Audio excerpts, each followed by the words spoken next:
你好，欢迎收看《新闻面对面》，我是谢仲。来，一开始为你介绍今天要请到的特别来宾，左边第一位台北市议员林亮君，我哥好，大家圣诞快乐。前民众党中央委员张义善，我哥好，大家好。时事评论周伟航老师，大家好。右边为你邀请到的是台北市议员李柏毅，大家好。资深媒体人邱明玉，大家好，祝大家行宪纪念日快乐。资深媒体人黄阳明，大家晚安。好，那今天是行宪纪念日，今天也是圣诞节。那当然，其实照往例呢，在这一天，大家都应该会非常开心的祝大家包括不管你要用行宪纪念日快乐或者圣诞节快乐。但是因为在上个礼拜五，在12月19号，发生的随机杀人事件，说实话，我想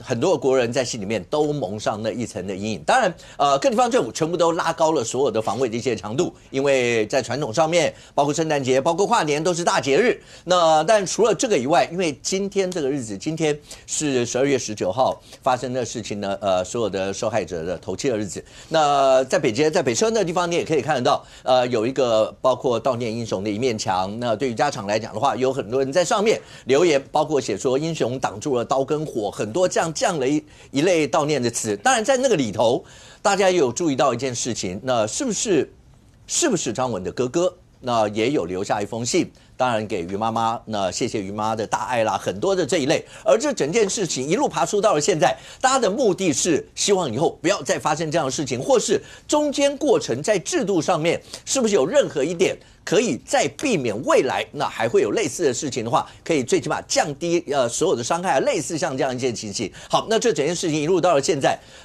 来一善是那今天是头七的日子，那对于对这3位的受害者来讲的话，那不管是家人或者说我的民众，大家心里面都非常非常难过。你如果现在回头去看，大家把张文他所有的个性，那个孤狼的个性的形成，所有这些甚或啦，讲12月25到27，他不是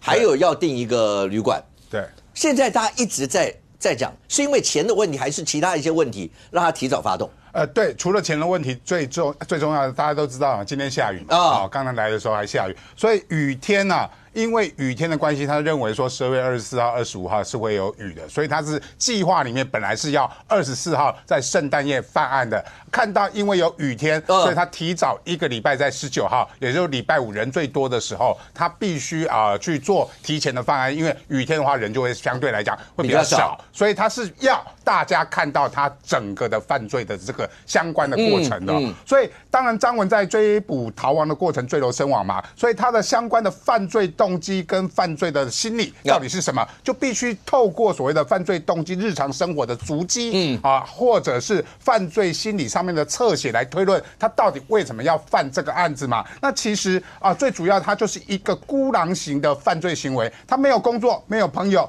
没有使用社群媒体。我们看他的脸书，其实是在10年前申请那个脸书之后，那个脸书都没有在使用了，那个脸书还是用来打电动，所以要申请一个脸书账号去做这个使用的。所以之后你看他的脸书几乎没有什么朋友，也没有什么在做相关的留言，所以他没有使用社群媒体。他的赖账号里面竟然还只有2个人呢，一个就是房东，一个就是房仲所以他只是为了所谓的租屋缴房租的使用了这个赖的相关的一个讯息的传递，所以表示他是一个非常自闭、非常孤狼、非常没有社会关系的一个人，甚至他的父母断联2年，他的哥哥将近5年没有跟他联络，而且他在军中的时候，很多人认为说是不是军中是不是犯了什么事？其实他在军中的时候就已经没有办法适应军中的团体生活，因为我们就知道军中的团体生活里面要有很多彼此礼让的，因为每一个人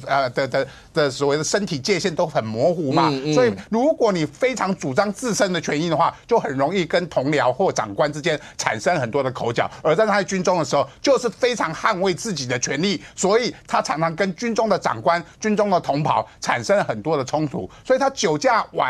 因酒驾事件离开了军中之后，他做这个保全也是因为这样的关系，因为他自己觉得说，我也应该享有同样的权益，而不应该只有你独享。因为我们知道说，他做保全工作有很多的住户会因为保全比如说帮你拿东西上楼啦，就会送你一些东西，送你一个水果盒。他因为一个水果盒坚持要跟他的所谓的代班的，或者是说他们轮替的一个保全人员来共享，来公平分配，而导致整个住户还因为这件事情报警，所以他也才离开这个工作，导致他的是一个整个的状况就是没有工作、没有朋友、没有所有的社群的关系哦。所以其实一个非常社会封闭的人，包含他的休闲。我们说真的，我们平常年轻人27岁的年轻人，应该会有很多朋友啊，会有一些抱怨啊，三不五时也会在脸书里面骂骂民进党啊，骂骂国民党啊，看看政论节目嘛，至少有情绪的出口嘛。所以我都慢慢觉得说，我的功能是什么？是所有社会的情绪出口。不喜欢张医生的，尽量骂我啊，不要去让自己的情绪闷在自己的心里面嘛。这个所谓的政治上面的一些的讨论，它也都是没有去做发生的。他整个的生活就是线上游戏、动漫啊，甚至他的生理的需求都用 A 片来需求，就是没有去找所谓的男女朋友之间的关系哦。这些东西都导致他封闭在自己的独来独往的日常生活里面，而他这2年的日常生活，其他的事情就在规划他要如何犯案嘛。他透过他的详细的规划，他要进行一场游戏，来把这个游戏任务把它解掉、完成掉，这个就是他的犯罪的侧写最有可能的一个方向。所以在网络上的这些所谓的谣言啊，说他是什么恐怖分子啊，或者是张文的兄弟啊，要去攻击哪些事情，那都是一些模反犯，而这些模反犯会做实际动作的都很少，但是这种谣言会制造整个社会的恐慌，这也是为什么检调不断的在追查这些相关传播这些谣言的 IP 嘛，你必须把这些人抓起来，或者是严办之后，你才让这个社会的恐慌会降低。所以还是要呼吁所有的观众，虽然不幸发生这件事情，但是可能再发生的可能性非常的低，模仿犯的可能性也非常的低，所以不用特别去制造恐慌。但是所有有关单位要避免这种恐慌发生后，你的相关的逃生跟动线的处理，包含现场秩序的维护，都是有关单位，包含所有县市政府在面临接下来我们跨年活动这些活动的时候，我们应该如何去疏解所谓的人潮，包含疏解这个现场谣言的制止，这些东西都是我们有关单位要去注意的。我还可不可以请问一下，刚刚讲到说他会沉迷，不管包括动漫、手游啦，当然不是动漫、手游的错，可是有一些人他搞不清楚虚拟世界或是现实世界之间的一个我们讲说那个边界线吧，他可能会搞不清楚。那张文会有这样的一些现象吗？包括有人讲说他喜欢生存游戏，是那生存游戏，你说自己朋友之间玩得很刺激，但是他不会真的把现实他在做的那些事情觉得是一场生存游戏吧？所以我个人认为，就是如果他真的非常投入生存游戏的话，哈，可能还会有一些生存的游戏社群的人认识他啊。但是到目前为止，我看到的生存游戏社群，也都是好像没看过这个人。所以他会不会比较偏向于我们一般所说的比较纯的那种 otaku 啊，那种宅？他可能会买很多东西，但他不会下去打。他会活在自己想象里面。买那些东西要干嘛？人家不就是买一堆的装备或什么？有人就是要下去打。对。那就是这是比较有社交的，对啊，但他可能比较偏向就是我什么都是独来独往。那包括像是烧猫去找到他，他的笔电是电竞笔电，他好的那台笔电可能要到9万多块啊。那个连我们工作机，我们开公司的可能都不会买到那么好，剪片机都不会那么好，那个真的是非常投注在电竞上面的。OK。可是他又好像也不是在电竞界有什么打出什么样的成果这样子，因为没人知道这号人物嘛，所以我们现在看这一位，可能他就是比较追求收集装备，然后希望能够重现出人家的那种比较高阶的卓越，比如生存游戏玩家啦、电竞玩家啦等等的哈。但是就是投入很多钱买了这些东西，但是他的想象和他的实际生活存在很大的落差，就像很多人去在意说他看的动漫叫《无职转生》啊，那个转生系列当然也是很红啦，但是《无职转生》，我想他的确是可以满足一些人的想象，但因为同样收看这个动漫的人非常的多，所以不是说看这个动漫的人就会怎么样啊，它就只是一种系列而已，就是在现实生活受挫的人可能会比较喜欢这类型转生系，就是。你在现实生活里面失业了，叫无职哈，失业了哈，然后就因为一些意外死亡，进到异世界，突然就变得这个混得很开啊，这种类型的这个 ACG， 其实在大概最近10年，其实都算是蛮受欢迎的，所以这也没什么特别地方。就是如果就专业的角度来说，我们可能还是要在有限的资讯里面去抽丝剥茧。找看看到底有什么 trigger， 就是引爆点，因为跟他有同样状况的人真的蛮多的，我们不能说这些人都有问题啊，所以有些人就说特别是4叉猫发现他有 Discord。那有些人说 Discord 很难破解啊什么的哈，就是他这个账号什么是这个有特殊的许可才能进到某些讨论区。当然啦，就我们有在用的人角度看来，就是那可能就是专业的宅宅啊才会去用 Discord， 因为它是一个动漫 ACG 啊交流的一个很常见的社团讨论的场地啦。你不是这个宅宅圈的人，你大概使用的机会没那么多，大概就是使用它免费的群聊软体而已。但那里面可能会有线索，可能有。就像现在说要去破解它的随身碟，有人说是什么需要什么算160亿年什么的，其实你有他真正的那只注册的手机，进微软的账号就有机会破。但是我们也都知道，他可能有另外一只手机现在都不见了。他原来旧的手机用到9月了。那现在正常人一般很难在台湾当代社会不携带手机，不随时定位，所以应该有那一只手机，有那只手机，其实很多谜就可以去把它解出来。但就如同大家所知的嘛，发案者枪可能丢到河里啊，手机也随便丢到河里就不见了。那可能远景就要用抽丝剥茧方式，看看他会不会使用2只手机在同一个点，同时大量出现，那也许可以判断另外一只手机就是他的备用手机。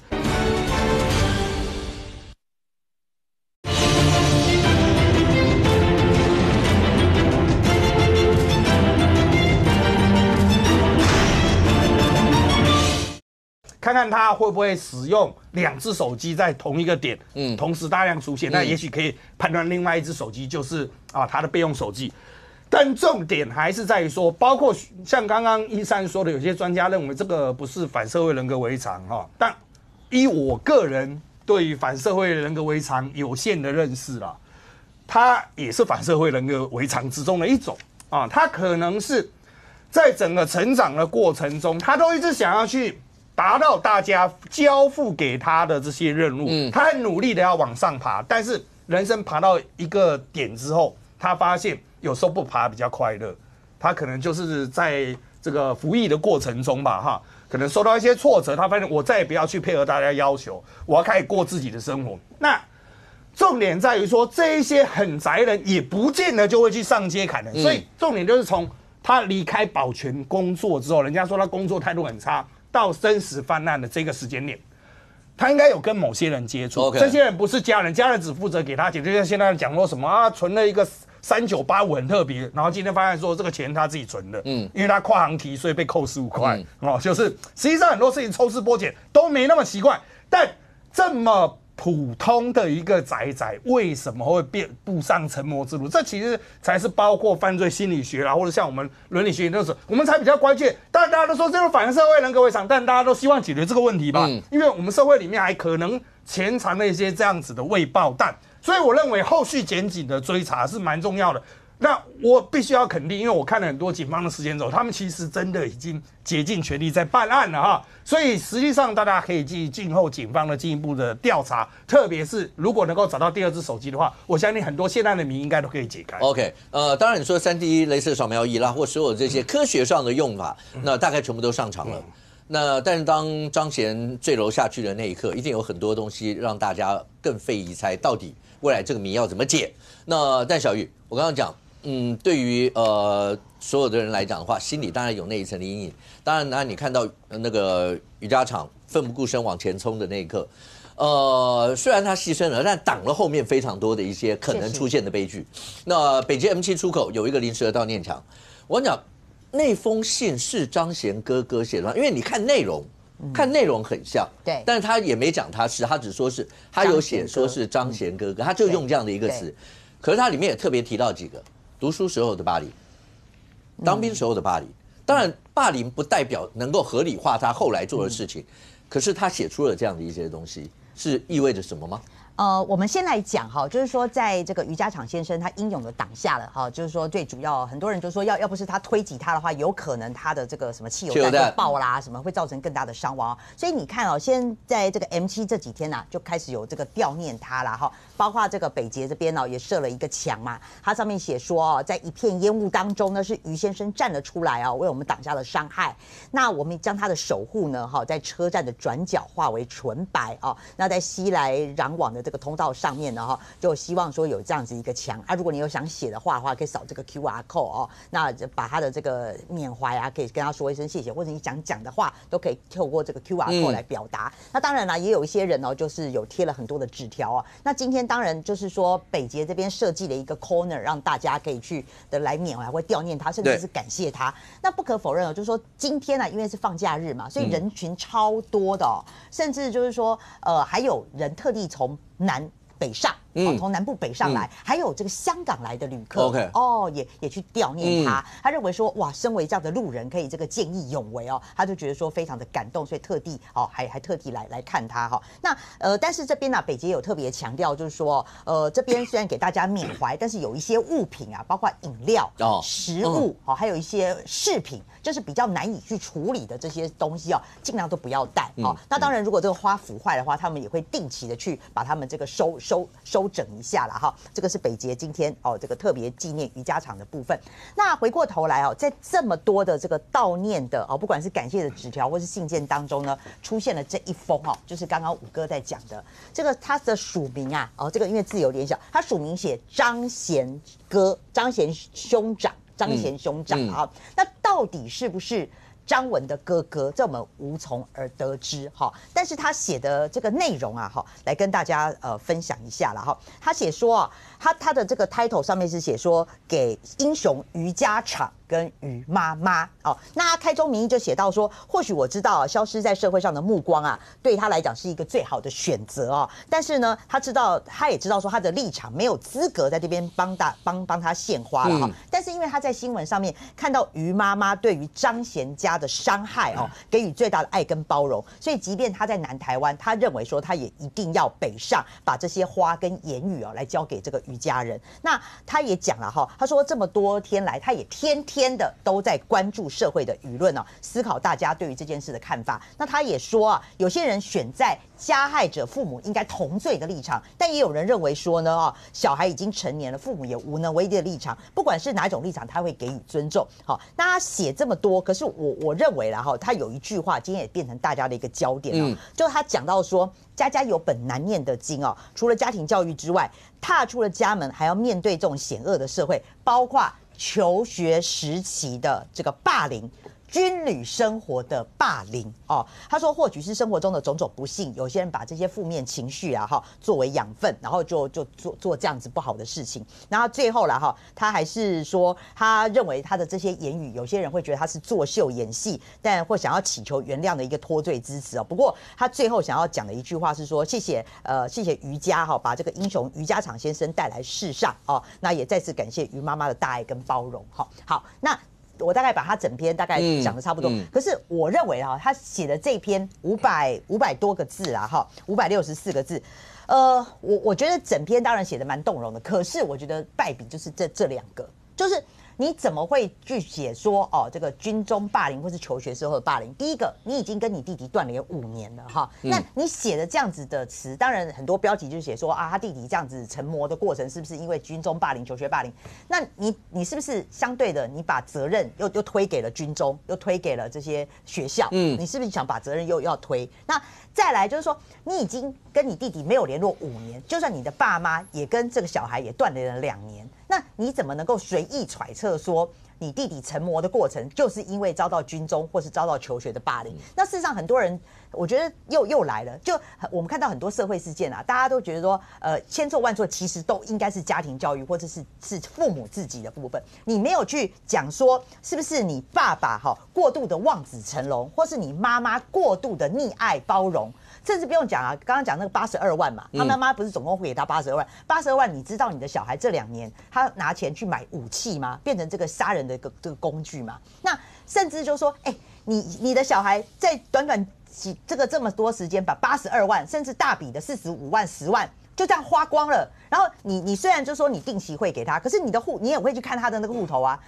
怎么这么多钱不见了你都不会去关心问一下说，那你把钱花到哪里去了？怎么会这么多的钱它就不见了呢？对不对？那我觉得说，那你不能一直一昧的去揣测说是不是他有军中霸凌、有求学霸凌，我认为这是不负责任。尤其在你5年，甚至你们家里2年都对他不闻不问的状况之下，你突然冒出了这2句，那你是不是要转移焦点，然后要大家去看一下军中霸凌？可是即便有些人军中霸凌，或者是求学遭到霸凌，可是这个也不能成为他去做这种人神共愤的这样的事情的一个理由啦。所以当然啦，现在也在揣测说，到底这封信是不是他哥哥真的写的，还是说有人就是讲说是张我们这是无从求证。只是我认为说，你去写这篇的这个感谢文的同时，你就造成了另外一个这个转移焦点。我认为他这样子写，我不觉得，我个人认为，我觉得不是很适当。当然没有一个父母会愿意花了这么多年，然后要去刻意培养出一个最后成魔的一个孩子。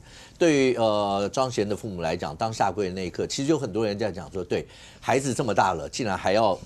要父母，结果出来面对社会这样子。当然，大家也不会要去苛责父母这些事情。那问题是，到底张贤是怎么样走上这一条路？刚刚讲的所有这些，我就讲，当他坠楼的那一刻，都带着下去了。你不知道到底是为什么。阳明现在只能够从大家讲，从所有的蛛丝马迹去看，包括他的租屋处。一般来讲，刚伟航讲仔仔或者什么，有很多的仔仔，也许房间会乱啊，或者什么，他觉得反正我就一个人。可是张贤的租屋处，大家讲说很整洁，而且他几乎没有什么个人特征的一些东西在那个里头，冰箱也干净，当然有汽油味，因为他在那边弄汽油弹啦这些。那其实长期来，像法医高大成他们都会讲说，大体会说话。但是你就算大体会说，意思是说在解剖的过程可以告诉你很多事，但是他的犯罪动机你还是没有办法单纯靠大体来告诉你啊。对，这个就是现在办案最困难的点就是说，因为当事人他已经不在这个世界上，很多的证词没有办法从他的口中去找到，那只能从他留下来的基证去推理啦。其实现在都叫做推理那比如说他的租屋处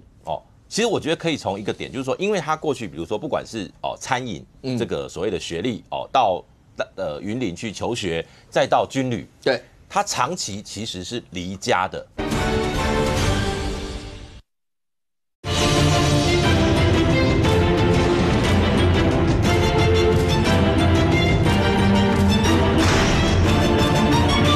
不管是餐饮这个所谓的学历到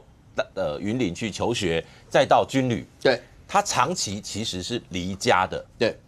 因为餐饮的实习其实是要去什么到饭店啊什么的，然后呢到云林他离开桃园，要去大学生活，然后再到军旅生涯那这个生涯我觉得可以合理的看他的生活很简单这件事情，也许是这样训练出来的，就他有一个就我养活自己很容易他没有太多的物质欲望可是。问题就在于说，你看，像比如说，他是有刻意的把一些的联络的方式，比如说手机没有人跟他联络，对，我很难想象吧，现在社会。一般来讲啦，我比如说刚刚讲到说，这个母亲如果汇款给他，传个讯息或者说打个电话，都没有，那就大家就很难想象说，到底是不是还有别的门号，还是怎么样，不知道那再来就是说，他的租屋处，当然也许他觉得这是别人的房子所以他就维持他基本的生活所需，所以但像比如说那个办案的人员说，连充电线都没有，连手机的，一般来讲你可能都会插一个这个固定对的充电线，对，我们讲豆腐头，充电，豆腐头在那边，然后也没有找到，他说到底是怎么回事？解剖，像23号他的遗体去解剖，就是要从他的，比如说他这个有没有药物反应，有没有毒品有没有其他的，比如说喝酒、饮酒等等的，就是说从这些基证，包括毛发，包括他的血液，去推理出，甚至还有一种可能是他有没有吃，不只是我们想象中的药物，会不会有一些所谓的精神疾病或什么样的类似那种，比如说安眠药等等的，就是他有没有类似这样的一个状况来推敲出，当然他的就医记录看起来是没有的，可是他有没有其他人供应一些药物？让他去服用，我想这个都是后续检警要去抽丝剥茧。OK， 因为这整个的过程，当然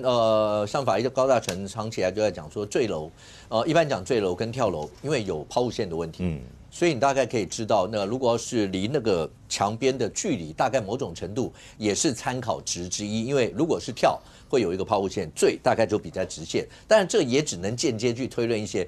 郑捷那个时候好歹那在伏法以前，大家还知道他关在里面，你可以去问，你可以去什么。但是因为当张贤整个坠楼以后，你所有的一切带下去，那就只能靠后面这些。可是显然大家就讲，未来都不希望发生这些事，而中间过程再讲一次。警方所有的基层警力，包括在第一线的真的很辛苦，而且危险。光你看到那7个警察用那样的装备冲到前线去的时候，那你就知道他们有多奋不顾身。但是在制度面上面，来梁军，第一个26号，那台北市要做一个高强度的一个演练。当然，蒋万安市长会讲说，大家事后去有人在检讨一些，包括警网啦或者什么呢？他讲用上帝视角来看这些事情。他不予置评这一块的这些，那你们怎么看？我觉得在这整个事件当中，因为它当然就是一个很极端的例子嘛，因为毕竟你说像这样子，这个凶嫌所要做的这个行为，这真的是非常极端的状况底下。那所以你说，包含这些所有的远警，真的在当下，因为我们后续这个包含说中安分局、中正一分局等等，其实我们从资料上面来看，已经从时间轴来看，你要把从在中山站下午中山站的纵火到台北车站到后来到捷运中山站这几起事件把它连在一起，然后是同一个凶险。这个过程当中，我认为警方已经是用尽全力调阅所有的这一些在巷弄内的监视器，然后以及去分析等等。我觉得已经是在很短时间内去做出一个判断，然后跟这些远警也第一时间都到达现场那当然，现在大家当然就是也会去思考说，那我们是不是可以做得更好？我觉得这是可以谈的嘛。对，那可以做得更好的部分大概有几个。第一个是说，大家在当下就是整个事件结束之后，大家就想说，那在当时这个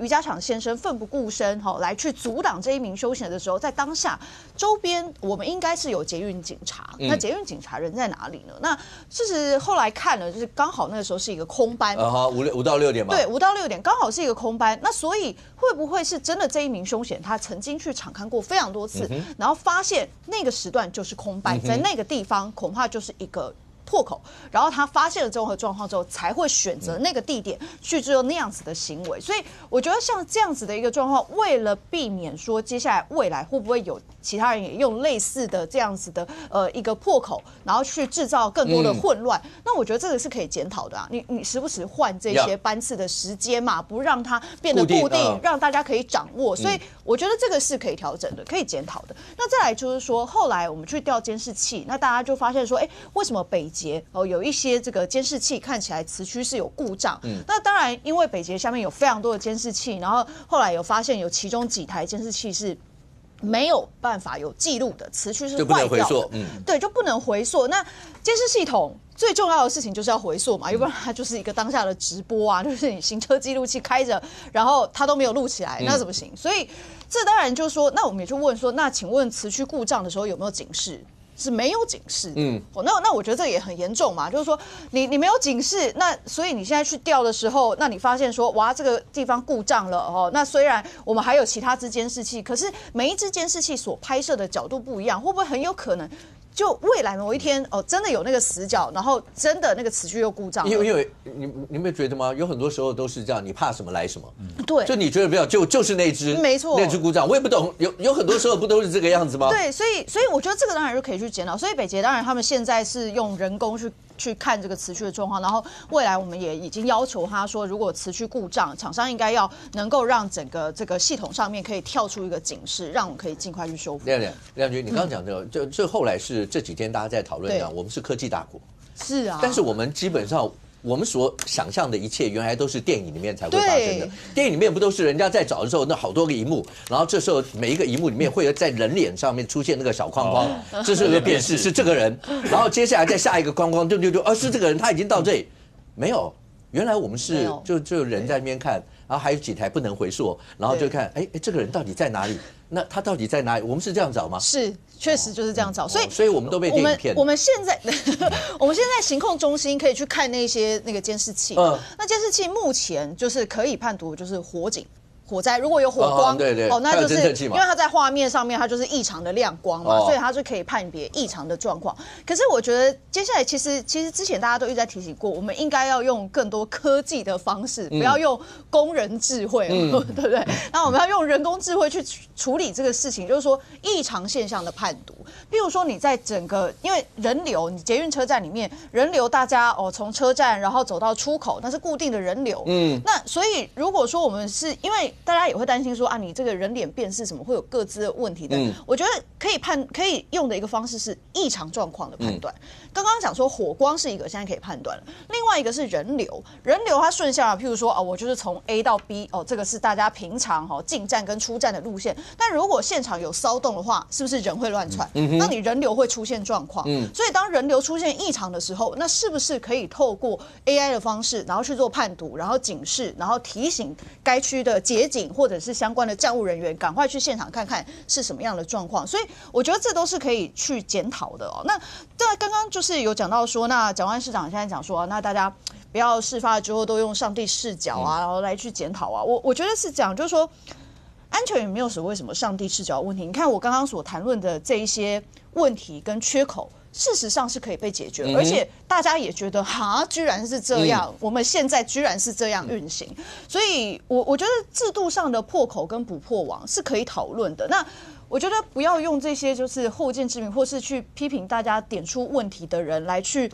做自己风险预防不足这样子的一个推脱啦。我觉得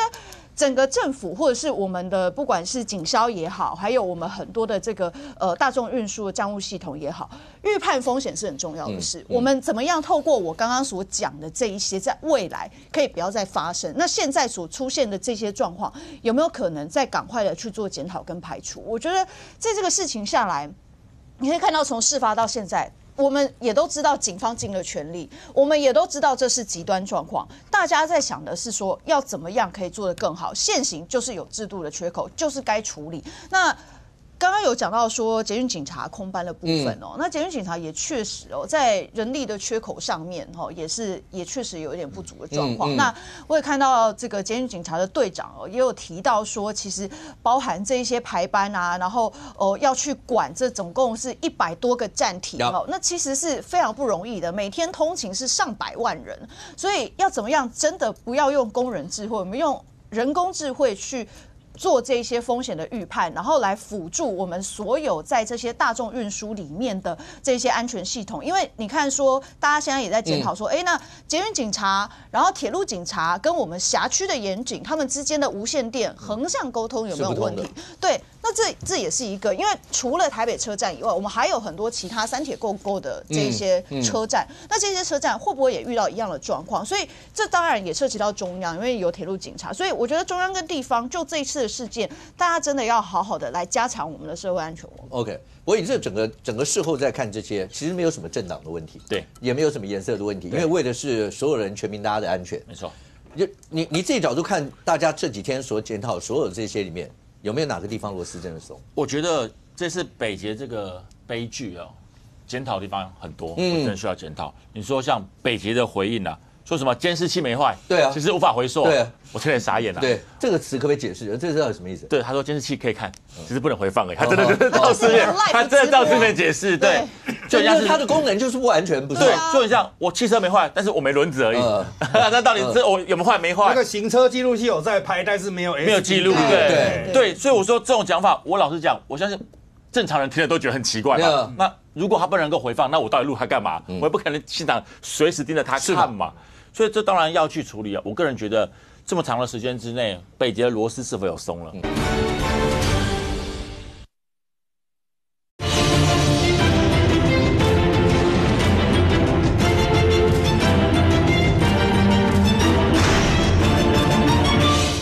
我个人觉得，这么长的时间之内，北捷的螺丝是否有松了？包括了他说这几只坏掉的，没有坏掉，只是无法回放的监视器是前一天坏掉的。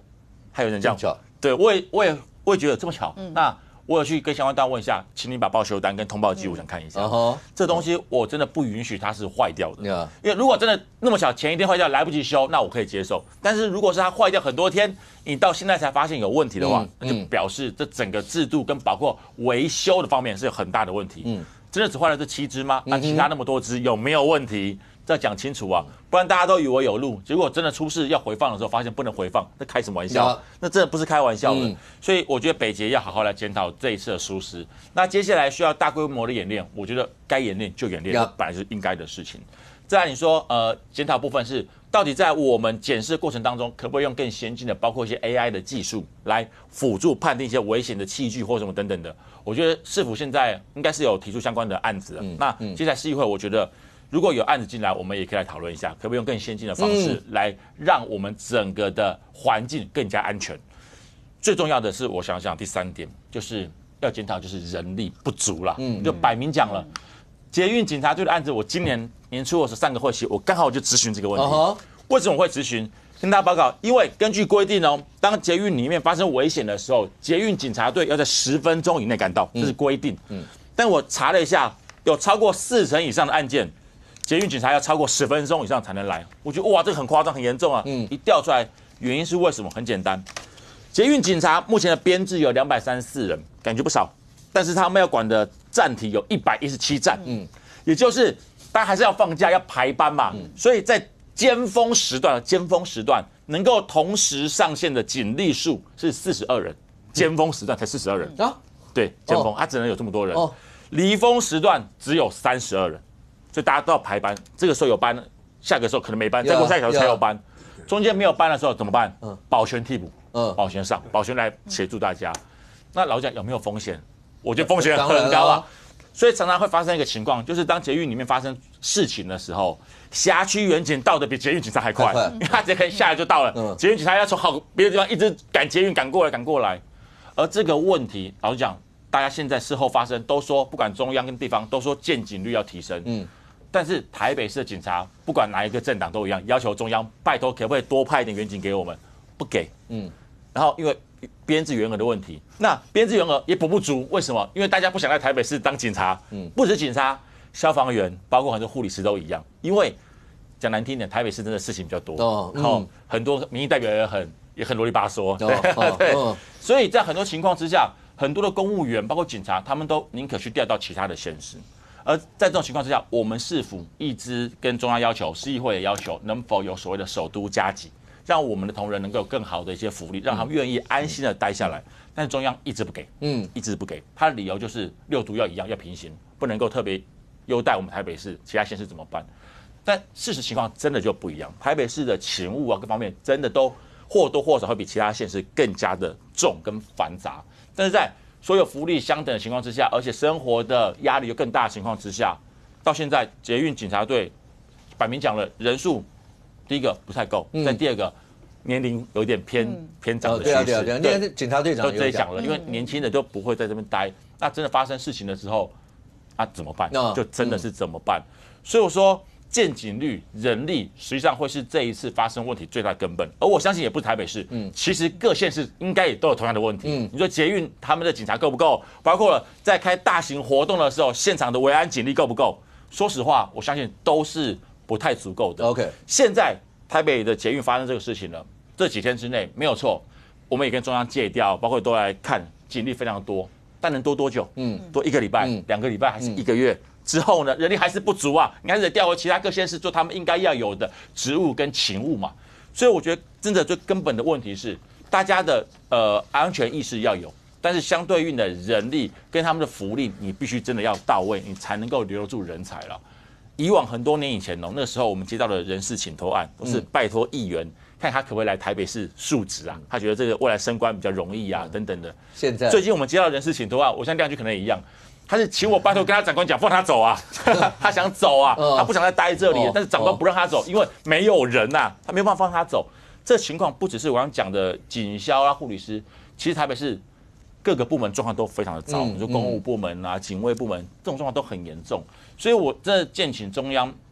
当然不只是我们台北市，各个县市，包括对很多我们基层同仁的福利跟待遇，是否能够重新再做一个检视？因为他们平常的压力非常的重，公务勤务也非常重，尤其是警消，他们是非常危险的职业。那能否给他们更好的环境，让他们能够安心的在台北市或者危险的区域继续的工作下去？我觉得这会是一个讨论的重点。但最后我要谴责一件事情，我非常要谴责这个事情。当这个事情，这个捷运事情攻击发生完之后，我办公室的 email 打开，居然收到一封信，还真特殊。那封信是内政部警政署署长信箱的确认信。我说，我到底为什么会有内政部这个警政署署长的确认信？我看了一下，他在去这个警政署署长的这个信箱里面，他登录的信箱是我的议会的官方信箱。OK， 所以他回信给我，给你，所以我信箱打开看之后，我的 email 留下来的是我的信箱，署名就是登记人的姓名是他写谁？他写陈其迈，然后这算了没关系。信件的主旨他写什么？他说要砍翻松山机场，然后信件内容是他要完成他这个嫌犯的遗志，然后要砍翻松山机场，然后要怎样讲一个非常夸张的事情。我不晓得什么意思，我要讲开玩笑，我一点都笑不出来。这种东西，这种模仿的事情，就是造成社会上这样最大的乱源啊。是啊，你说当事情发生完之后，在各大网站都看到要去什么台中，要去高雄干什么等等的东西，这事情真的一点都不好笑，这事情真的一点都不好玩。我真的拜托相关单位，如果有你有没有送？我已经找相关单位了。对，这严惩严罚，这没有什么好讲的。开什么玩笑？这种东西真的没有人会觉得好笑，因为就是有这么多这种无聊的讯息，让一些我们本来不会发生的意外又再度发生了。而当这种事情发生完之后，受到伤害的那些人，是你赔得起的吗？赔不起的，你道歉也没有用。所以我真的拜托相关单位，市府绝对都需要有检讨的空间。但是我也拜托那些无聊的模仿行为或者自以为有趣的行为不要再发生。你这种行为不只伤害你个人，而且是会让整个社会陷入恐慌之中。所以我要请相关单位，包括警调，有这种行为的、有这种发言的，全部严办重办，不管什么政党，不管什么颜色，绝对不能够让整个恐慌从台北市蔓延到整个全中华民国。OK， 因为相关单位讲说，像这样的话一定会严办，然后而且会尽速快办。目前看起来的话，媒体上报道已经大概有70几件，然后有涉及到在网络上这些，你也看到有收押的，有什么的，大概有很多都是这些。所以刚才对博宇讲的是，大家都有讲，从易善一开始讲到博宇。都讲到像这样的事情一定要严加防止，好不好？那不要让社会有任何一点恐慌的一些问题，恐慌才是造成这个社会大家不安的一个因素。明明没有的事情就不需要是这个样子 ，OK？ 好，那当然这整件事情，那未来包括会有不管是在解剖的报告或其他的这些出来，到底会怎么样？好，这件事情希望他的那个阴影能够慢慢的消退，但是还是要讲那句话，全台湾人永远要记得这个英雄的名字余家常 ，OK？ 那如果不是他。真的不知道后果会变成怎么样。那除了这个以外，对国人来讲的话，其实我们的时间是一直往下走。为什么呢？因为今天已经是今天12月25号，今天是圣诞节，今天是行宪纪念日，再来就到了12月底，又要跨另外一个年了。那在国内政坛来讲，包括总预算的事情，包括蓝白绿之间在立法院行政之间的攻防，包括大法官的判决，都引起大家很多一些的讨论。但有一个案子是从去年前年了吧，一直到现在，就是民众党前主席柯建筑的金华城案，辩论终结。那在所有的人大家都在关心的是，当然第一个，柯文哲没有如愿的能够全程直播，让所有的人看到他在结辩的时候讲了哪一些。但是等到结辩，然后结辩完以后，杨明，媒体上大家都在讨论的第一件事是法官。预知柯文哲、沈庆金、应晓薇他们到3月20号，因为3月26号下午2点半宣判嘛，一定要到庭临判，而且不到庭可以拘提。所有的人都在讨论这一段，为什么？因为这个情况太罕见了。对，这个我们节目开录前呢，我们问了小武哥，对，律师生涯这么长的时间，对，都没有见过这个状况。好，我也问我的律师朋友，他们也说没有见过这个状况，所以。当然，法官是可以做这样的宣告，是，尤其他就是说是依照那个所谓防逃的对，刑诉法116条。当然，因为这个案子它是起诉是重罪，也许法官觉得这个用这样的方式表示慎重，就是说因为最近你知道那个动不动就是什么什么谁谁谁被判了之后就逃了或怎么样，也许他想要不要让外界有这样的联想，有可能就是说大家先到法庭上，社会都在关注，不要到时候呢这个媒体只有讲谁谁谁判，然后呢现场人都不见，然后后来可能真的有人跑了怎么办？那当然也许是一种这样的预防方式，但也有很多人去解读是不是法官有什么样的新政，这个就很两极啊，这个很两极，为什么？因为至少我问的律师朋友，他讲了一段我觉得蛮有道理。他说过去通常因为刑事庭没有强制被告要到庭出庭，就只有法官像这样的状况的时候，他说过去一般是在押的被告通常一定会出庭，为什么？因为通常在一审判决之后，有可能会解除他的羁押，所以呢，而且呢，他在看守所里面能够出去走一走都是好事，所以通常在押的被告都会很乐于出庭。好，那如果是被强制要求出庭的状况，因为律师讲了一个脉络，他说呢，如果法官理论上这个辩论庭结束，他不需要再见到被告的，他可以毫无顾忌的判刑，那我看不到你，我会有心理的压力，还是我看到你会有心理的压力？他的解读当然是看到才会有嘛，因为我还要跟你见一面嘛。那既然看到要跟你见面，那表示一定有事要跟你说。就是说有些事情我要当庭跟这些被告讲。可是是什么事情，我们现在没有办法预知啦。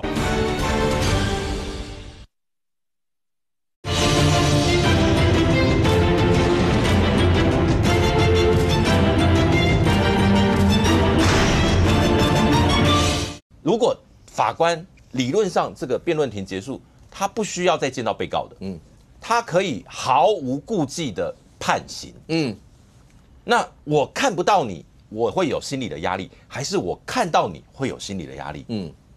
他的解读当然是看到才会有嘛，因为我还要跟你见一面嘛。那既然看到要跟你见面，那表示一定有事要跟你说。就是说有些事情我要当庭跟这些被告讲。可是是什么事情，我们现在没有办法预知啦。但是这个你说要判重或判轻都可以解读，都可以解读，因为也有可能他说，既然我要再见你一次，我有可能判得超级重嘛。也有可能说，对，搞不好对被告比较有利啊，也有可能，所以这种解读我相信都有。可是我想啦。我们回到就是说，也许法官有一些话，这个想跟被告讲吗？对，因为你看这个辩论的过程2个礼拜、3个礼拜，然后呢，他就是在那边听，就在那边听，我还让你讲2个小时，对，你们每个人都可以讲好长好长，对，终于换法官了，对，终于法官，也许是这样的心情，就是说他也有一些话，也许念完这个判决主文，有一些话想跟被告，或者说跟社会沟通，有可能这个跟过去我们讲法官不语的逻辑是比较不同的，也许法官就是有一些话想要告诉社会大众。也或是告诉被告，你希望能够直接在庭上传达，那当然我们都不是这位法官，所以我们也不要去揣测太多。但是这个模式，这个预知被告一定要到庭的这个模式，在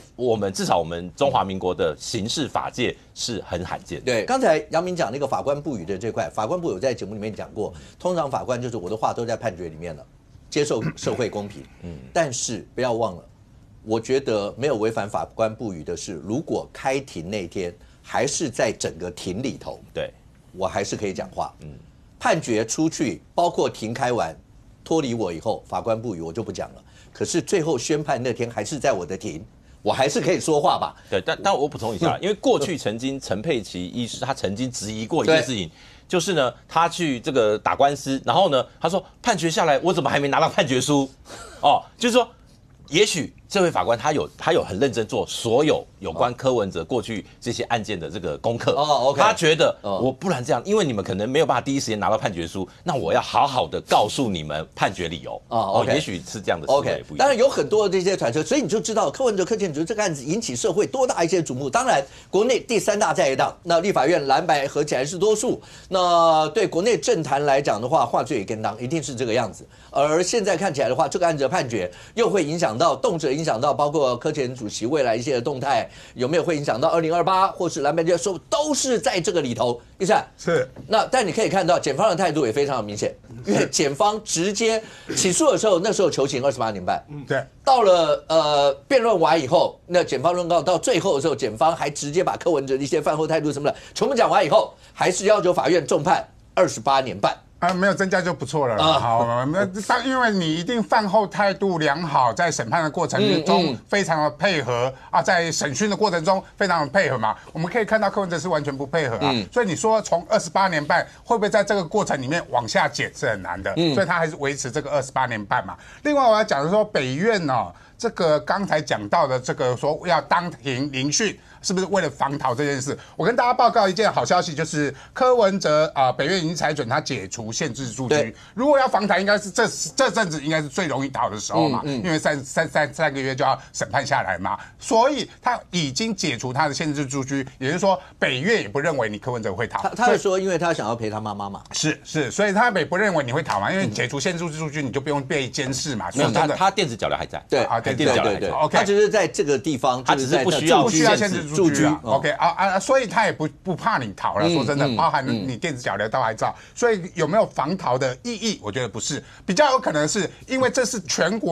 全中华民国有史以来第一场的法庭录影直播，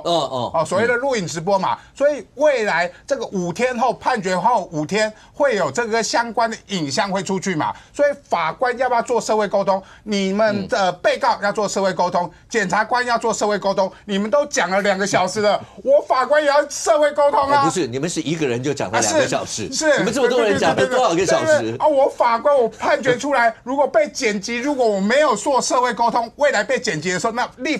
地方法院的立场在哪里就会不清楚。所以他是不是要所谓的当庭聆讯的时候，他讲一番话，也为了之后他要录影所谓的直播出去的时候，大家可以去看到整个地方法院他的说法是什么，会有比较影音式的说法嘛，而不是只有文字上面的说法。我觉得这也是一个考虑，因为毕竟所谓的法庭直播也是刚通过的法令，所以它是第一场的实验，所以这一场的法官要透过他的说话，来透过影音传播来作为地方法院一个判决的这个社会沟通的工具，我觉得是很合理的一个依据啦。所以我觉得最重要的理由应该就是这个理由，就是因为它是第一场的法庭直播。另外就是柯文哲这个案子，说真的，大家已经讨论很久了。当然，柯文哲他认为还是认为他没有图利的问题，甚至认为是图利是这个罪有问题。图利这个罪有问题，说真的，你可以透过立法院去修法，白蓝都可以去修法，把它更明确化。但是柯文哲的金华城案很明确啦，因为连最高法院、行政法院都已经判下来，就是540，你为什么给了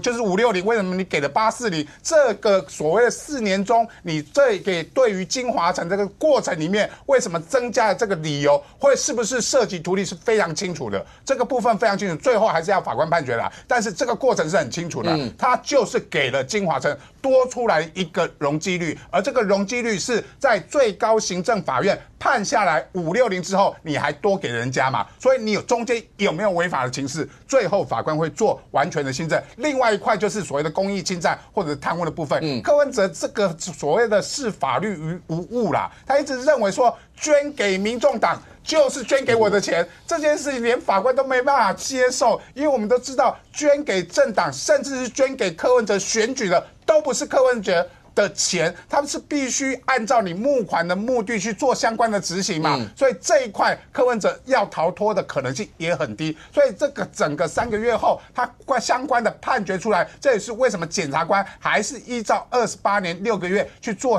当初起诉的这个刑期的求刑的这个部分的原因，就是你这个整个刑期这个过程里面啊，你完全不认为自己有罪啊，你完全自己认为是无罪啊，甚至你用各种的理由去逃脱你应该的罪行的时候，那你没有办法在法律上获得认同的时候，当然检察官会具体求刑28年。当然在过程当中，你看媒体新闻报道，那柯文哲可能还有包括像叶克膜啦这些，全部都把它拿进来，然后去做比拟啦，很多的这一类。那检方当然也不含糊，检方也直接把过程当中除了饭后态度不佳以外，什么有没有丢水瓶啦，什么这些全部，然后甚或有没有扯到政治的一块，那大家也在讲说，这未来来讲的话，那当然就要看3月26，那法官会怎么样的判。但我在我想，对，柯文哲很多的话，他应该很清楚。对，第一个当然要讲给法官听嘛，可是有很多人说讲的很多的一些内容，不单是讲给法官听，是要讲给少少听，是吗？对。那其实他这个最近突然都是发表非常弱等的哈，有非常多的片段。你注意他的整个文字的表述，他其实是有每一段都是针对一个特定的群体在喊，有他想要诉求的点，有点算是把他过去这1年多来说，在这个整体攻防过程啊，你在里面外面所有人讲的话，他都几乎做了一个统合式的大整理。在这一次的最后2次啊，发了2篇长文去把它丢出来。那我们看到的几个点比较特别，第一个是说啊，没有我这样努力啊，台湾都没有那个叶克膜了突然带到这一段啊，他意思是说就是我有点开天辟地啦，金华城这个玩法我开天辟地啦，法规什么都没有写啦，我开天辟地，我说下去南松山计划什么，就像我当初我就是要把叶克膜弄出来。他想要去强调，他作为一个开拓者，某种程度上有一种道德的豁免权。因为我开拓嘛，没有前人嘛，你不能说我是有罪的，我是为了大家，并不是要纳为私囊。那当然，重点还是在于说说法有没有前后的改动。像大家都记得，在我们之前节目中都有谈过，柯文哲在辩护他的政治现金的时候，他有说过，那个是捐给我个人的不是要捐到我账户。他还特别写一篇文章发在脸书上那个时候就是在开庭的时候，因为那个时候还在押嘛，开庭的就把它发出来就是人家是要捐给我个人你怎么可以说是捐给民众党的他那个不是政治现金。但柯文哲在最新的论述里面他说，我从来没有讲过捐给民众党的钱是我的钱，这个是民进党的认知作战什么的。也就是说他似乎觉得在最后结辩的时候，他可以有重新定调整体的这种抗辩策略的机会。但我想不管是检方或是法官，应该看的都是你这一长串。当然，你过去一路怎么讲，你这些钱到底怎么解释？你最后尝试把它定调，显然法院可能会有反效果啦。我只能说，法官会觉得说你又改了，你又改了。但重点是小草会买单什么？当然是最新的这一个。确实是有这个说服力效果，同样让大家可能会产生一点疑窦，就是说，你这清德中赖清德你不要变崇祯帝啦。他特别强调了那个检察官不是说检察官全都是坏的，有一些老鼠屎坏了一锅粥。我当到总统我会去解决这个问题，让司法恢复公正。他什么意思？他有点双重否定吧。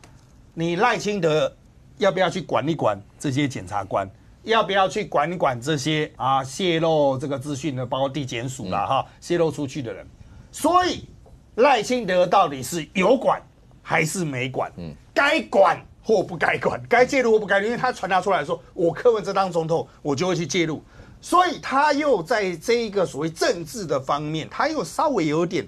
改动了。但他小草一般是不会有这么强大的那种辨识能力，去找出这个逻辑上面的细节。但我认为他这个要搭配他的土城10讲今天应该会有第3讲吧？依照他的 schedule 差不多了礼拜4会有第3讲，因为前面已经出了2讲，虽然第2讲很多人就已经不关注，但他的流量蛮高，小草会看。基本上前2讲都是读书心得，我认为之后也是他的读书心得。他似乎想要从这个司法案件里面转出来，因为本来大家期待土城10讲就真的在讲这个案件，没有他都讲他读书心得，所以他想要做的是什么？储存政治能量。他接下来就是不管这个判出来结果怎么样，他都是把它诠释成为政治迫害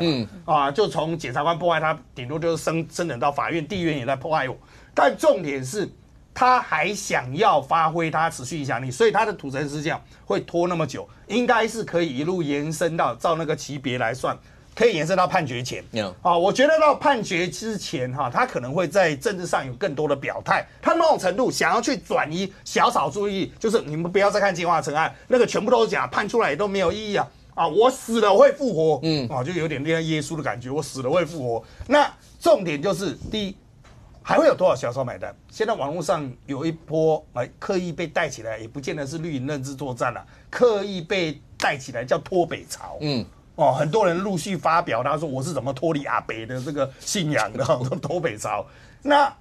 在柯文哲的眼中，他要对抗就是这种脱北潮，才能够持续维持他的政治力量。有政治力量，他才有在司法上叫板的空间。OK， 小玉有在家跪着擦地板过吗？很长，我到现在还，因为我有点洁癖，我只要看到有一个头发，我就要。那你很节俭，节俭啊。可我们家有这个逻辑，这是柯文哲的逻辑，因为你没有请佣人，没有请佣人，没有请佣人，没有请佣人，老公没有，不是啊，你再讲大声一点啊。对，亮君，你刚刚讲这个柯文哲的逻辑嘛，对不对？对啊，我看到的时候，我想说这写在工商哈，就是说，好这个。他家很穷的意思。对，我先讲哦，就是说柯文哲我认为他想要形塑说，因为他很节俭然后所以他怎么可能会去做这个事情？怎么可能会去贪污？怎么可能会去图利？然后去弄这些钱？可是问题是，这两者是没有关系的。那我们反过来讲啊，那难道很清贫者就一定很清廉吗？也不是嘛。所以我觉得柯文哲他现在做这个逻辑，这到底想要诉求什么？其实我今天插一下话，我看到这个两性我会觉得说你哭什么哭啊？你要是觉得你老婆很可怜，你应该把抹布拿起来说我擦，而不是第一时间说你好可怜，我在擦。正常看到老婆在那擦，先生应该会吓死。赶快！你老公看到你跪在地上擦地板，他有抢抹布过去擦吗？当然没有啊，他就叫你不要擦。也好，好歹他叫你不要擦，也好。AI 时代买一个扫地机器人，对，现在有扫跟拖一起在救婚姻啊，再来就变成广告植入了。来，让这个。所以这个柯文哲这个逻辑，然后跟陈佩琪这些发文他们其实就诉诸同情啦。现在这些全部都是情感发言，是情勒式发言。他没有想要针对所有的这些法律问题去做攻防了，他们当然已经也没有想要处理这个部分了。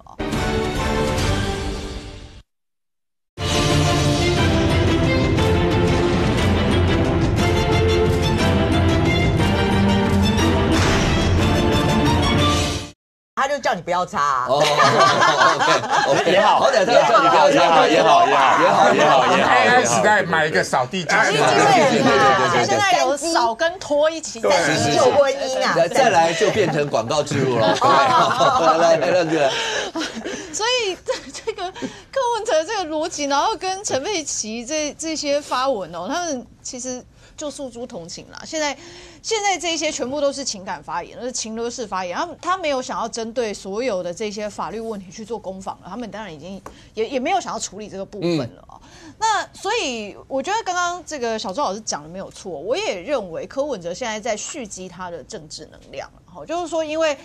这个3个月之后判决出来，那判决出来之后，对于柯文哲，不管是无罪或者是就被判刑，我认为都是柯文哲再起的一个时间点。无罪当然当然就我觉得我们分3块嘛。第一个无罪，对，无罪那就不得了了，对不对？对。另外一个判，但是可能比较轻。对。第3个如果是重判，对，我们分这3个，这3个会有什么不同？第一个，反正第一个就无敌星星嘛，无罪嘛那第二个，但刑期比较短，他讲什么？他一定还是讲说这个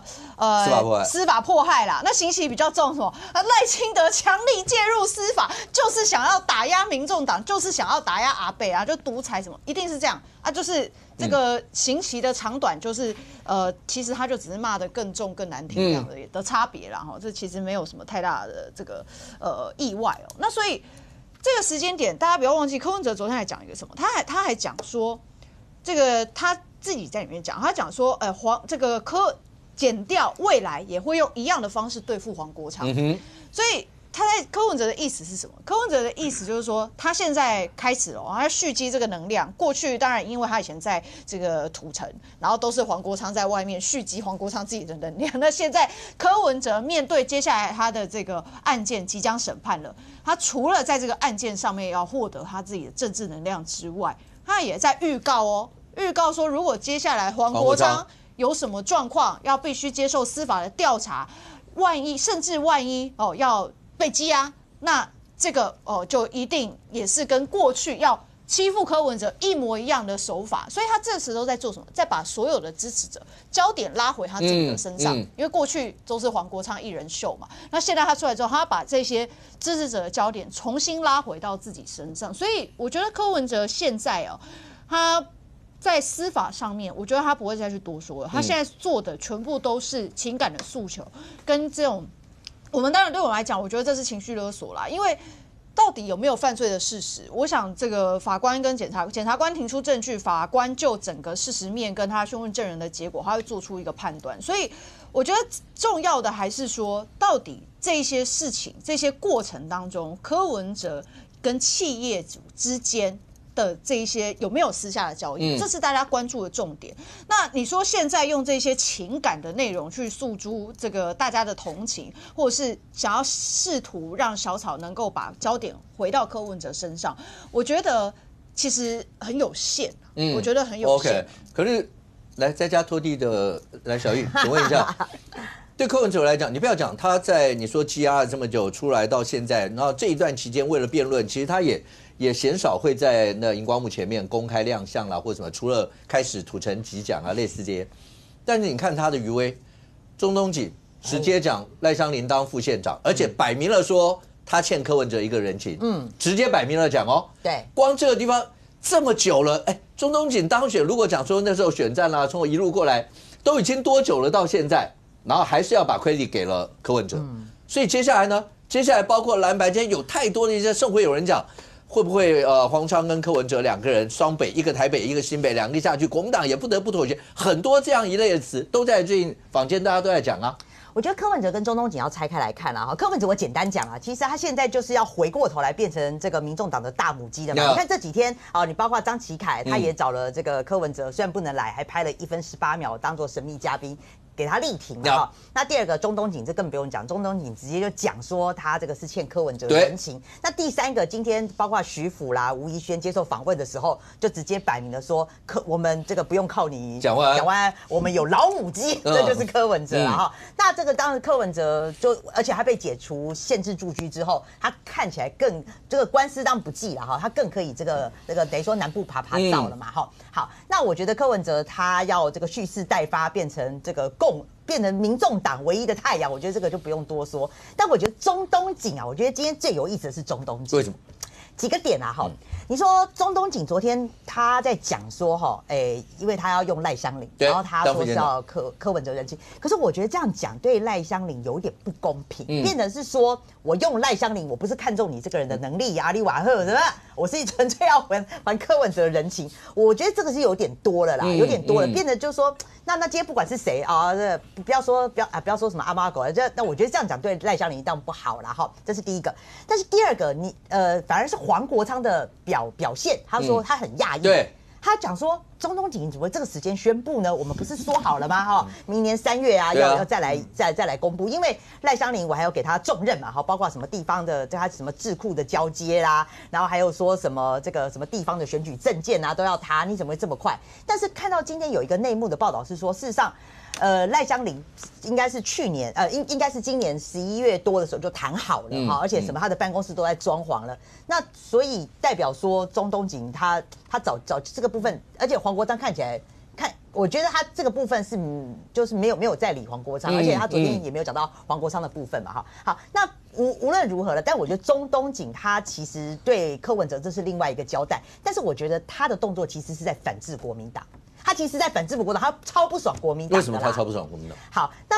国民党都已经不是讲说那苗栗这个地方也会让他有什么好不爽？好，那这为什么对这个国民党是一个反制哦？简单来讲啦，就是以前苗栗啊，不是还有刘派跟黄派吗？那自从中东锦当选了之后呢，现在只剩下一派，就是中东锦派。好，那大家也知道，就是说，其实中东锦现在不用靠国民党了，那国民党反而是一直批流批这个中东锦，包括照理说，当时中东锦他这个脱党参选嘛，他是国民党是把他开除的，可是呢，国民党为了要抱住中东锦这棵大树啊，他照理说开除是6年才能恢复党籍哦，后来还帮他硬讲说，因为他2024辅选总统立委有功啊，所以我们呢就把他这个只要缩短，让他3年就可以恢复党籍了。把他恢复党籍的时候，中东锦还讲说，我觉得无党籍比较自在，可是你们就巧巧的把我恢复党籍了，那他就这样子了哈。那我要讲到说，所以他现在是国民党籍哦，他现在是国民党籍啊，对啊，他自己不知道9月吧，他是你们让他恢复的，他就觉得他没有必要，他觉得无党籍他更，所以不是我要去申请，霸王硬上弓，你就是给我恢复党籍就对了啦。好，还有愿意好不好？霸王硬上弓好不好？这不能霸王硬上弓好不好？对，还有愿意好不好？还有愿意，按照是6年。那为什么讲他不爽？是因为郑丽文啊，讲到郑丽文是10月27号的时候，他去拜访中东锦，那2个人谈了40分钟之后呢，那本来是觉得开心的一个会谈，结果突然啊，在会谈的最后，那个郑丽文就丢了一个话，就说，那我们是要找李文彬，就现任的议长来做党部的主委。你知道，就我们了解，是说他当时在丢这件事情的时候是。他没有告知中东锦，没有人知道他这个布局哦。而且你怎么会没有跟中东锦讨论之下？照理说中东锦是这个熊大位，就苗栗就他了嘛，对不对？结果你还没有在跟中东锦讨论之下，你就。郑丽文霸王硬上弓，就直接讲说，我们党部主委，我们就是要找李文彬，就现任议长来做。结果李文彬我不知道是北吧，还是安做，他找了副主委啊，是找了徐耀昌的老婆来当他副主委。好了，大家又忘了徐耀昌跟中东锦是什么恩怨了哈。徐耀昌他其实当时他是要选。他是县长推下的，他要转立委，选立委嘛哈。那本来他以为说只有我一个人，没有人要跟我同额竞选的哈。他本来觉得他转这个立委是转定了哈。好，那结果中东锦最后在不动声色之下，在最后1分1秒，他拱了邱正军啊，就出来跟那个徐耀昌对选。结果本来徐耀昌觉得说，你邱正军不过只是一个什么市长而已，你怎么选得过我？就有点轻忽了。就没想到邱正军赢嘞。邱正军赢了，所以那你觉得说徐耀昌以前他们在苗栗，你还有什么流派黄派？徐耀昌至少也是这个一派之主嘛，哈。那你是既然被这个中东锦给突袭啊，连立委都没了。结果你这个李文彬啊，这个当了党部主委之后，你第一件事找了徐耀昌的老婆来当副主委，那你这不是摆明了这跟中东锦对着干嘛？所以我最后下一个结论啊，我觉得中东锦今天去宣布说赖香伶的这个副县长这件事情啊，我觉得2件事啊，第一个。这个苗栗我最大尾，人事我说了算。好，你既然无情，我也不用跟你报备。第二个蓝白合只有我中东锦说了算。你要蓝白合不用你郑丽文了，在苗栗我自己直接蓝白合了。我跟柯文哲这么好，对不对？我还需要你吗？而且当时中东锦那时候朱立伦就是不觉得他争议很多啦，不想要让他当县长。当时给他送暖的啊。其实是柯文哲，中东锦那时候还去台北拜会柯文哲嘛，柯文哲也来苗栗嘛，就2个人互相这样，所以我觉得中东锦昨天的这个动作其实是非常有趣。我说与其啊，他去跟柯文哲在那边蓝白合，其实我觉得苗栗不用了啦，苗栗不用蓝白合，中东锦靠他自己就会赢了啦。所以与其说他在说要什么蓝白合，我觉得不如说他是对郑丽文最大的一个反制。OK， 喂。就刚讲到那些蓝营的角色到底在哪里，一直讲的都是中东锦跟白营，或是像刚才讲，白营有人直接放话，不用蒋万安啊，就只要有柯文哲就是老母鸡就够啦。我们完全尊重。对，我相信蓝营议员应该不会反对这个提案，对这个完全尊重。你们 OK 啊？我们 OK 啊，如果他真的不想，我们绝对不会勉强他们。对，尊重他们的意愿，好不好？就 OK 啦，这个他们如果真的不希望蒋万安市长帮忙站台，这个当然我相信没有问题的，没有问题的。但我必须要说，就算到现在，我所了解到蓝营的人对于蓝白合都还是很期待，真的都还是很期待。希望从县市首长的开始能够打出美好的第一战，然后继续把氛围延续到2028重返执政。我相信至少我认识的蓝营的人都是这种想法。但如果真的在2026，也就是明年的县市首长大选上，出现了县市首长层级的选举，是同时有蓝白2组人马来参选的情况之下，国民党绝对不会去怯战，一定会明刀明枪的打赢选战，因为我们不可能在很多地方上做礼让的动作。我可以讲更白一点，6都真的是不会有这种可能性。因为如果国民党去礼让了民众党来参选，啊，我讲真的，国民党连基本盘都散了，怎么可能会发生这种事情？所以国民党不会去做这个事情，所以我们非常的欢迎民众党在6都或任何一个县市提名你们的候选人，然后跟国民党的候选人来做民调，谁的民调高，谁的支持度高，代表的在党来参选，我相信会是接下来明年2026县市首长蓝白合一个大方向跟大原则。那当然，某些县市有没有可能礼让？我觉得当然会有。新竹市，我就摆明讲，新竹市党部态度也明显。那你说包括嘉义像齐凯委员，那到底国民党有没有可能会礼让？这些我觉得是比较有机会谈的。但你说到像双北啊，说什么李四川、蒋万安让给柯文哲出来选，让给黄国昌出来选，好，我不说其他人啦，至少我是连1秒钟都没有想过。对，这其实就现实脱离太远了。你们也完全，如果讲台北跟新北，你们也完全不担心媒体上有讲说，如果要是柯文哲站台北，黄国昌站新北沙卡州，你们也完全不 care 这个样。如果真的大家要沙卡都，那就来啊。其实我们 care， 我们当然希望不要这种事情发生。但如果你们这样一来，那我们也只能奉陪啊。怎么你们一来，结果我们被霸王硬上弓？不可能的，好不好？不会有这种事情发生，好不好？一直跟他对决到底，对。这个政党政治讲实在点，这是一个实力原则。你说钟东锦县长在苗栗这么强悍，那他够有实力，说实话，那他说了算，这个也没有什么好说。但以双北的状况而言，我目前看不出来民众党有这么强的实力，可以直接来挑战国民党的候选人，尤其是以目前蒋万安市长甚至还是要连任的情况之下，你突然派一个人来选，我相信大部分的在野党的人会觉得你是来搞破坏的啦。所以我也相信民众党的高层一定会有相关的智慧啦，不可能做出这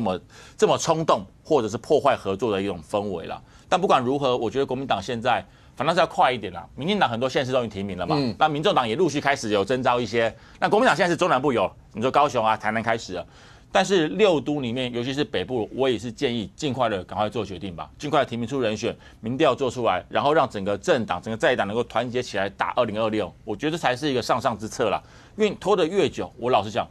变化越多，风险越大，甚至俄语越多。到现在都已经出现柯文哲重新出来选台北市市长的消息都出现了，这到底合不合理的新闻啊？我也是合理啊，哪里不合理？不哪里合理？我也觉得哪里合理啊？都当那么多届嘉义市长，哪里不合理？好吧，那黄敏惠对啊，黄敏惠当那么多届，你觉得柯文哲哪里？我觉得柯市长先讨论。今年3月份有没有办法参选再说，好不好？对，这个比较重要。当选过关，这个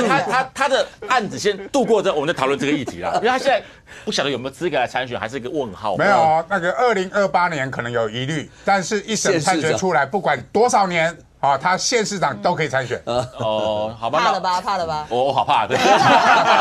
吓死我们了。10年以上，他10年好像也不行，县市长也不行，对。那是贪污治罪条例，所以我就说贪污治罪条例这个。有一些大家都可以来讨论，但是还是要讨论的符合现实状况一点。而对于蓝营而言，其实现在非常清楚，就是至少6都或者我们要连任的县市，我们一定会提名我们的人选。那我们也期待民众党可以提名他们优秀的人选，跟我们一起来比民调，最后最强的人胜出，代表在野党来让我们的县市能够继续执政下去。我相信这是我们目前的方向。OK，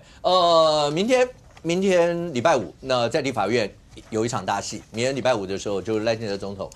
蓝白要弹劾赖清德总统，明天要投票。那你可以想象明天大概现场的一些的画面。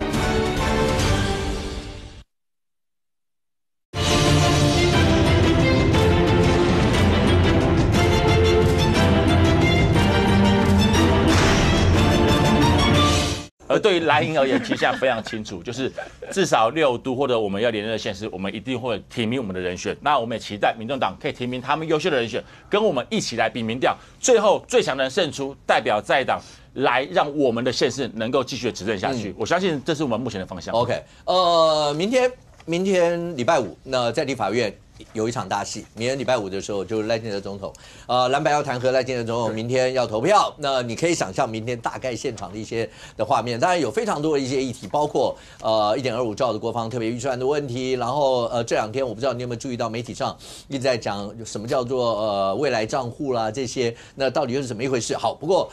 赖清德总统对于包括尤其蓝白阵营对于国防预算这一点，那今天在活动里面他也特别提了他的一些的看法，让你看一下来。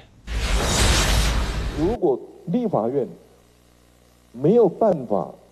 如期审查中央政府总预算的话，不要再跟人家谈什么宪政了。连最基本的国家发展国家建设人民需要的预算，都可以用政治的理由来阻挡的话，还有什么资格再谈宪政？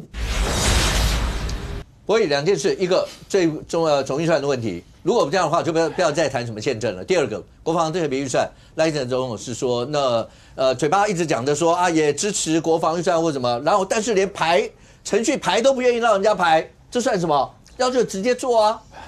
如果我没有记错的话，赖清德总统在当选前讲过，中华民国宪法是灾难。那现在你跟我说在野党没有资格谈宪政，那谁谈？你觉得是灾难？在野党又不谈，难道宪政就是民党说了算吗？我打上一个很大的问号了。但不管如何，你说立法院真的吵闹真的太久了，从这届选完到现在，几乎没有一天是大家能够消停下来的。总预算今天不是第一次审了啦，去年就审过，审完之后结果是什么？大罢免。那 OK， 你们想要大罢免，你们也都通过了第一阶段、第二阶段，但最后的结果是你们投票输了，大罢免没有通过。结果到现在，那对于在野党的案子，包括了我们希望军人的加薪案，我们3读也过了，请问一下，你们立法院不，你们行政院给了吗？也不给嘛。在我们用正常民主的多数情况之下，立法院投出来的决议，你们都是用很奇怪的方式，要么就之前一直复议失败，现在呢不复议了，直接不复属，不复属完结果是什么？大法官直接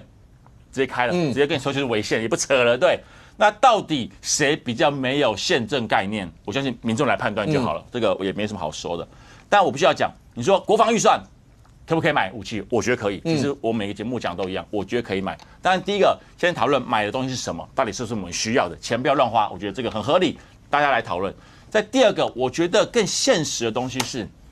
我反倒不是觉得说我们买武器到底能够让我们变得多强，到底能让我们多刺猬，我觉得那个是已经开战了，我不希望那种事情发生。我比较在意的是，当我们买了武器完之后，现在实质的效益有多大？我就讲白了，美国对于我们台湾的关注度有多高了？因为武器都跟他买的嘛，几乎都是啦，1.25兆都是跟美国买嘛，不是跟其他各国买。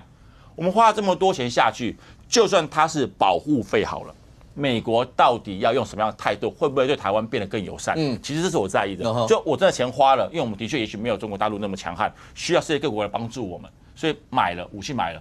那到底效果是什么？真的能够让美国在世界各国上对于台湾态度更加的力挺吗？我觉得非常重要。我就先不讲之前的什么 F-16V 啊，很多武器到底到货没有？目前都没有到，好也没关系。后续当我们这些钱都花下去之后，武器什么时候能够到货？这非常重要啊，因为毕竟包括你说美国有杂志讲，然后之前赖清德总统也讲，2027年两岸有没有可能，也许会发生战争，他们觉得要小心避免这事情发生。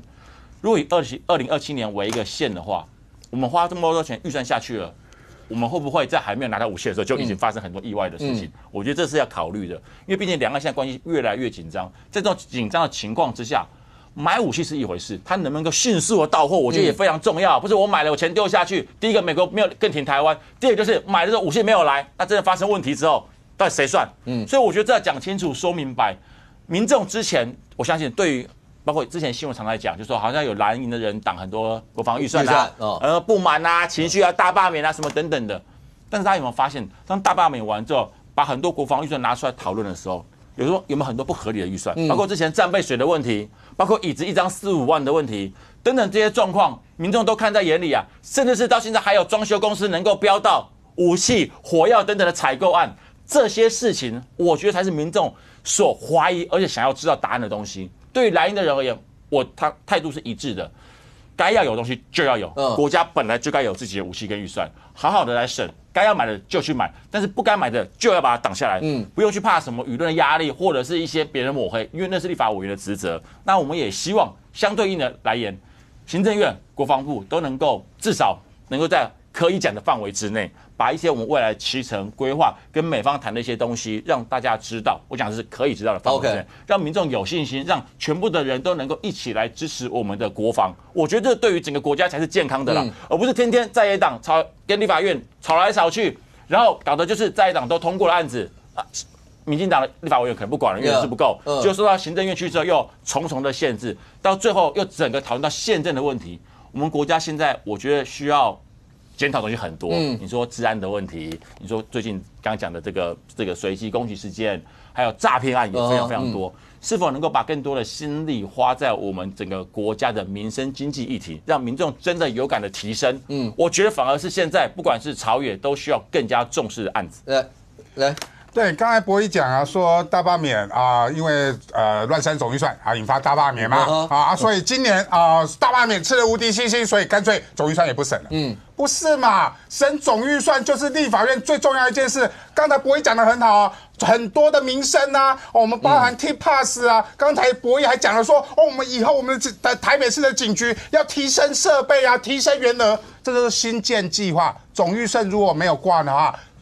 的话，所有的新的计划都没办法执行。就是立法委员要审总预算，不是说立法委员不能删啊，先复委以后才能删吧。法定时间什么时候？博弈很清楚嘛。他们现在台北市议会都在审预算了，审个心酸的，因为很多的补助款总预算都没过，你们审什么？如果立法院对于行政院拨给所有各地方政府的预算都还没有补助下来，额度多少都不知道的时候，那你县市议员怎么审地方的预算嘛？所以他动一法而牵全身嘛。剩下6天，今天25号到今天为止，不要说审了，连复委都没有复委，一样嘛。军购也是一样啊。军购之前国民党说不知道什么项目啊，最喜欢讲这个部分。现在项目跟你们讲了，而且还不是总统赖清德跟你讲了。国务院，美国的国务院，而且还是江启臣透露的，说美国国务院上周批准总额新台币3500亿8项对台的军售案，连多少钱、什么项目都跟你讲了，而且要送国会通过。这是江启臣说，这个是美国对国民党的压力啊。为什么？你们国民党质疑说军购没有项目，我现在就跟你们讲项目是什么，多少钱跟你讲嘛。现在还不是审预算呢，现在叫做条例秒。1.25兆的条例要先复委2读3读通过条例，才会编列预算才去买。现在国务院已经同意的部分的军购给你们去买了，所以国民党不要再找理由说没有军购项目了，国务院就跟你们讲了。所以这部分为什么江启臣，我直接讲了，江启臣你也不要好像变评论员、变名嘴一样这个很着急，对我们有压力。你是立法院副院长。好不好？你是立法院副院长，你是大人，不要再让国民党的小孩欧小林这种人在那边乱搞了。立法院副院长，你明年要参选台中市长的人，做起大人应该做的，立法院赶快复委。我不是说这些预算不能讨论，这些项目不能讨论，这些条例、这些金额不能调整，但是你们连过复委都不复委的时候，国民党的所谓的立法院党团到底在干什么呢？总预算也是一样，总预算不复委的结果，就让议员产生很多的困扰嘛。他们怎么去审台北市议会明年度的预算？这些东西都会影响到国民党明年议员、明年县市长的选举。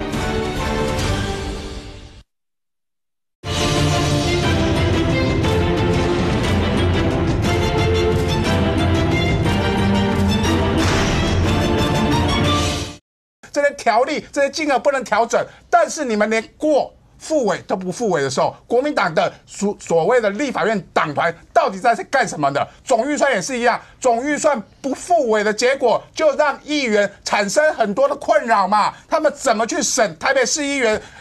议会明年度的预算？这些东西都会影响到国民党明年议员、明年县市长的选举。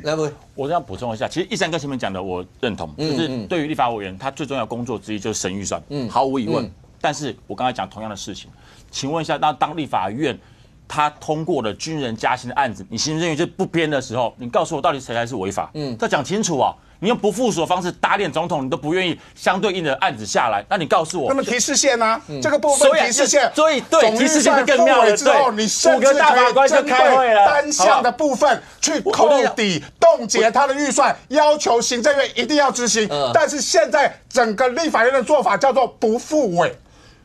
不复委，我老实讲好了，你觉得立法院在党不复委，你可以谴责他这种做法，我觉得接受，因为你们看法是 OK。但就在党角度而言，我之前都听你的了，我知道规则走了，你们有给我们基本的尊重吗？我就直接问这一句。大法官事件我就真的不想再扯了，大家应该讲过非常多次了。反正5位大法官现在就可以决定了啦，以后未来也许1位就够了啦，反正他们决定就好嘛。跟我们之前的所有的决策，他们通通推翻。所以我现在必须要讲，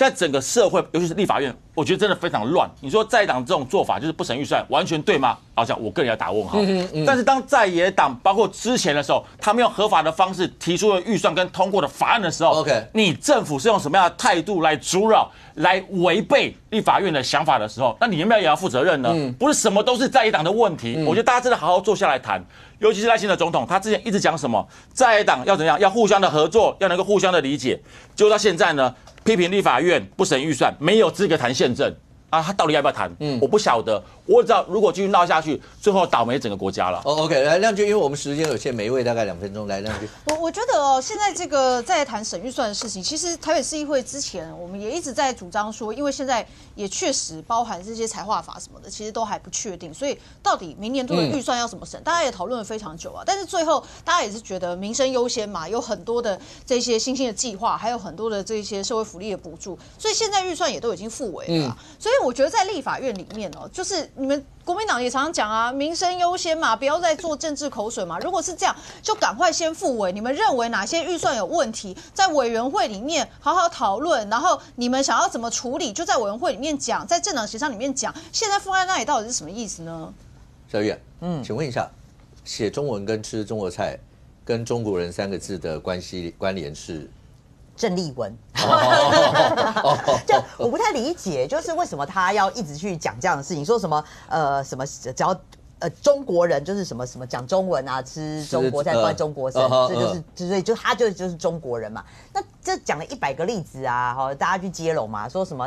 那难道美国人讲英文他就是英国人吗？好，那我们吃日本料理我们就是日本人吗？就有太多的一个例子了啦，对。可是郑丽文的风格本来就跟国民党，你现在回头去想，国民党历任党主席。大概是完全不一样的一个比较强悍风格的，对，很强悍，如果比较强，对，即便当时洪秀柱也不会，对，也不会像他这么的强势。可是你看他去演讲那个过程啊，他完全不 care， 就是直球对决啦，对，全部那个直球对决到连那个什么是什么有没有大脑？哦，对，然后包括干嘛这么挑衅，所有的都是直接这样子啊。可坦白讲啊，哈，我认为就是说党主席你还是有党主席的格局啦。你就是我进了厨房不要怕热，你现在答应了那场演讲，你就不应该带着那种好像就是我讲就是好像要那种要压过人家那样子的气势。那即便这样子的如此，可是你还是留下给大家比较不好的印象。我觉得他还是要好好论述。像我觉得国民党是已经为了要帮郑丽文辩护，已经讲到说什么中国所谓的中国就是中华民国。就是你现在你走在路上问民众，大家会觉得说你讲中国会觉得是中华民国吗？我觉得不要为了期待啦，我们期待啊，我们期待。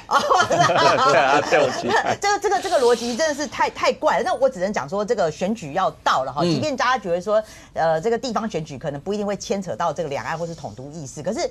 我觉得郑丽文现在已经变成一个票房毒药，尤其他在南部的尤其越往南部，越往南部，我觉得最后的连结是，如果说我觉得国民党已经不会乐见啊，说什么投给柯志恩就投给郑丽文啊，投给谢龙介，投给郑丽文，可是。对手一定会做这样的连结，当然，现在就已经开始了，更何况到选战在逼近。那如果为什么对手要做这样的连结，就代表说你郑丽文对于南部，尤其对于民进党来讲，你就是一个票房毒药，所以他觉得他这样的公式是有效的。